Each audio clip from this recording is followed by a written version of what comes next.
All right. So I am so excited to be here. So if you guys know Mike Doretta, Mike is the essay manager for our SLED essays. And I was lamenting to him earlier as I was like, dang it, Colonel Wade and I are last for the session today. And Mike was like, no, Dave, you guys are the closers. So, and as whenever I do these types of sessions, I always think about what's going on in current events and, what's on the calendar and things like that. And this weekend, Veterans Day. And what better way to close out the Red Hat Government Symposium with one of my favorite patriots, Colonel Wade. Thank you. And it's not just the patriots on the stage here, but the people in the audience. Let's get around for everybody who's in government service.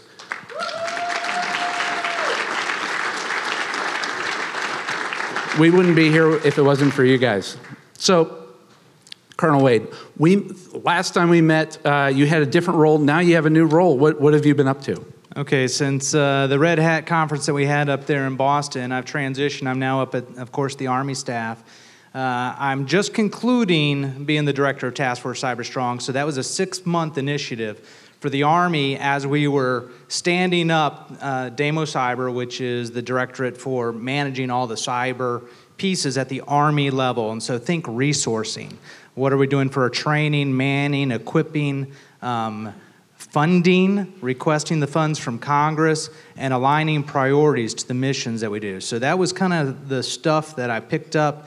Part of that was starting to document some of these things that we've been doing over the last 5 to 6 years as we move from a nascent cyber capability as in organizations to normalizing them in Army processes. And so part of that was Army regulation. So cyberspace operations regulation. So those are kind of some of the big rocks that were in my rucksack. Okay, all right. And whenever we always think about digital transformation, and especially with cybersecurity, security is so amorphous. The latest term, I don't know if you guys heard about this, is cryptojacking, where you can go to a malicious website, and while you're on that page, or even have an ad served up to you, and all of a sudden on your browser you are mining cryptocurrency.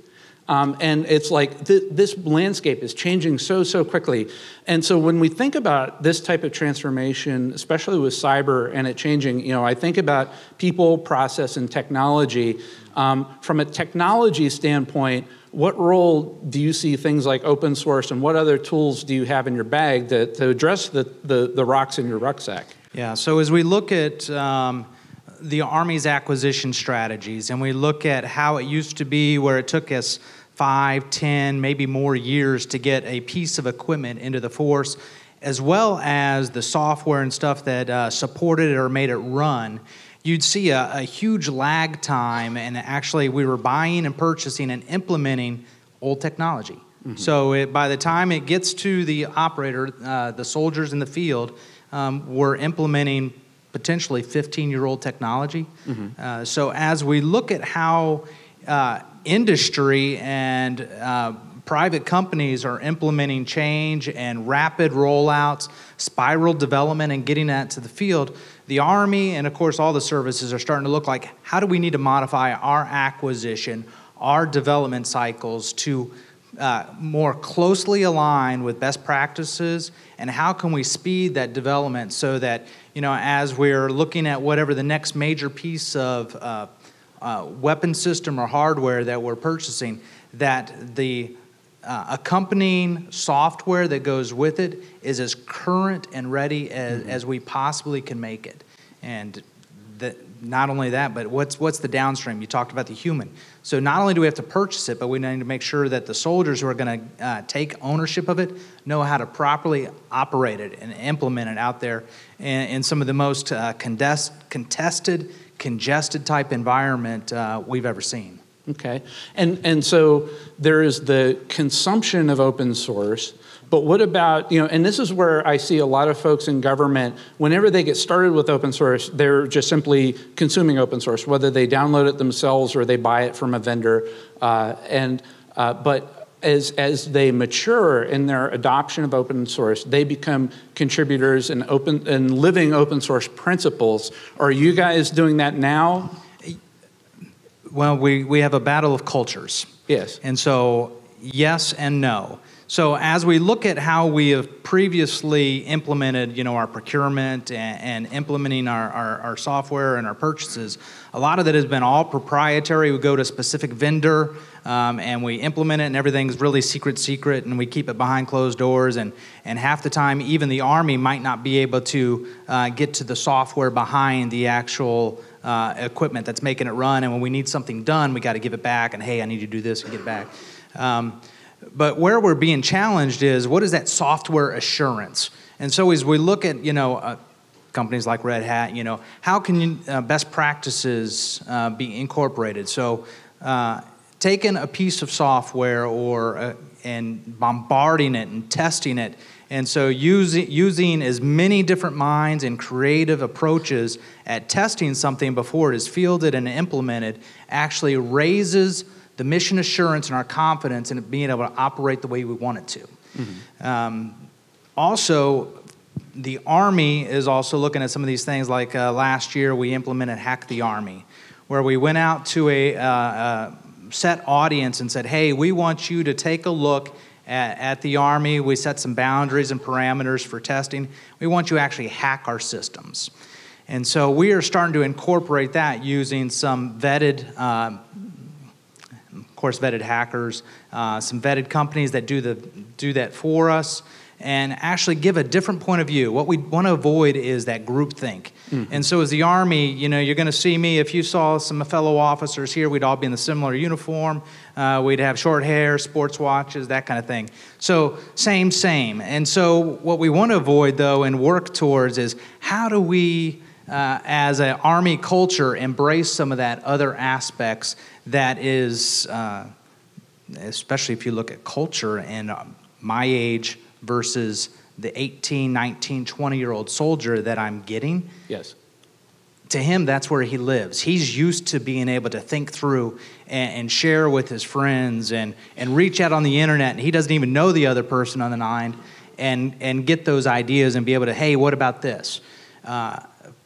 That's challenging for us as leaders, too. So just as we look at how we're doing that and implementing that as leaders, not only just the military, I would assume, as I look across the crowd, there's a wide dispersion amongst our age. We got some young people, we got some relatively more mature like myself, a little bit of gray in the hair kind of going on.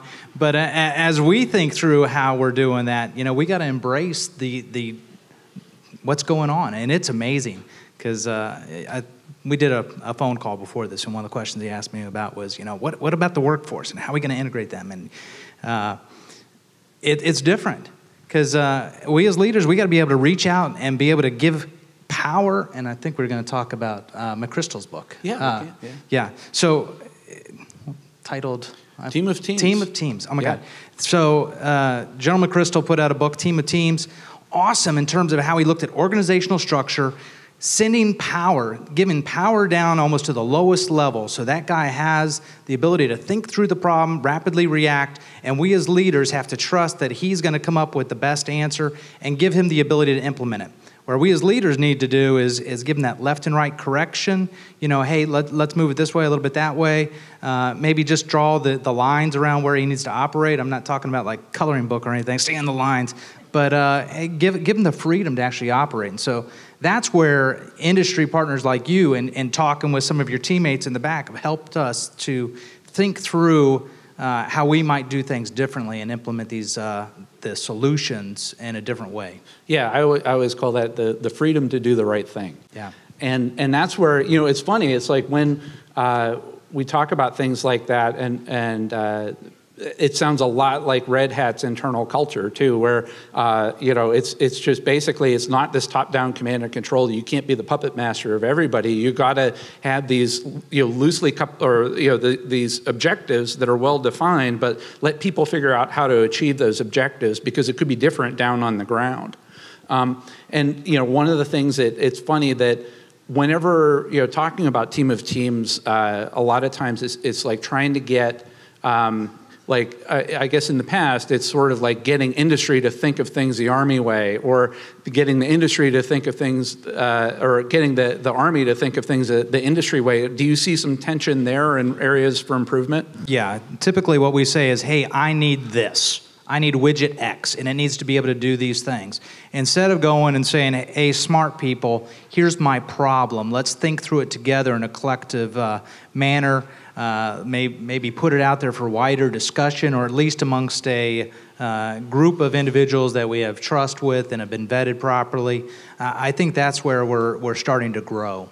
Yeah, and that I think, it's like there is that part of it, and like even at Red Hat, we've embraced like our leadership team, with Paul Smith and even at Jim Whitehurst level, they always are talking about team of teams and the shared consciousness of what is the objective that we're all trying to solve, and we try to understand that and embrace that. So one of the things, like you mentioned, Hack the Army. I'm really curious about this. Is that what was the reaction of of the leadership of, hey, I got an idea, let's hack the Army, and and like, so how did that play out? And it's like, was everybody like, oh, that's a great idea, or did some other discussions have to happen? I tell you, at the senior leadership, the General Cardone, who implemented it, and from the Business Transformation Office, and what he's doing now with that program, is like the senior leaders get it. Yeah. The junior, soldiers and officers get it. It's that middle management section that we continue. How do we implement this? What's the rules of engagement? What's the boundaries we're going to put on this? It's like, basically, what's the sandbox or the play box that we're going to build that this one little thing can, and drawing the lines and basically putting on all the safeties is kind of like where the middle management is. And so it's challenging in implementing those type of processes. But the more we do it and the more we reiterate it and get it going, I think we're starting to see that there's real value in coming at things from that just completely different type of problem set. Typically we go into when we go out for training.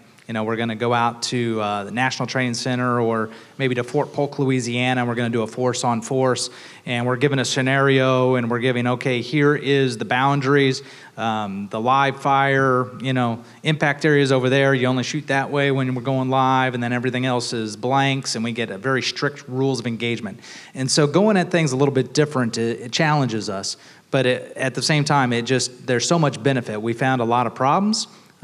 We found things that we were able to rapidly fix. We found some things that would take more time and require a lot of energy and resource, along all of the different things on resourcing in terms of time, money, equipment, training, personnel. So you name it. There's things that get impacted by those types of things. Yeah, and one of the other things too that is this morning when I was walking in, somebody asked me, "Hey, what are you guys talking about?" And I said, "We're going to be talking about security, but we're also going to be talking about culture and in the government." And one of the things that I know is an acute problem with your team is and elsewhere is attracting and retaining talent. And when I mentioned it to that person, it was somebody from USCIS, and they're like, "Yeah, I have that exact same problem too.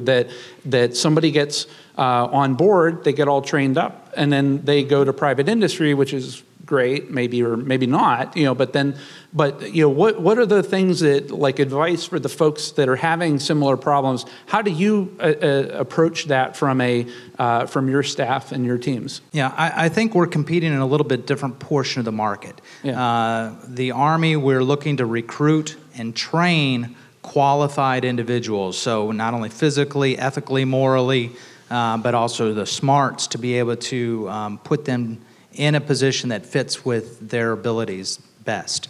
So that's kind of where we're at. And so we got a training program down there at Fort Gordon, Georgia, with the U.S. Army Cyber School that kind of teaches them across the spectrum from our offensive to our defensive capabilities. We're heavily reliant on our signal branch, which does the actual building, maintaining, operating of what we call the DODIN. Basically think of, it's the military's internet, the DoD information network.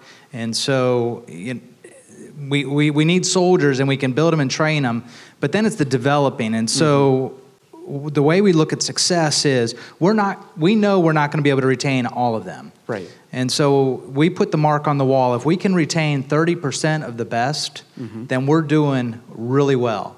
Because not only are we continuing to invest in the Army by retaining those 30%, but the other percent is that some of those are going to go to serve, whether in other government positions across our government, whether it be DHS or one of our other agencies. But the others are going to go back to our industry partners, and they're going to go be well-trained, ready individuals to not only provide value to that company, but to take part of those skills in terms of how to secure a network, how to be on a hunt team and look for adversaries in your network. Potentially, from there, if they were one of our attackers, understanding the threats and how they would look at your network. And then how can you, in turn, better defend and train and organize and build that network so it's more secure. And so we think there's a lot of value from our soldiers, not only being able to retain them, but to be able to return them back to industry and to our government.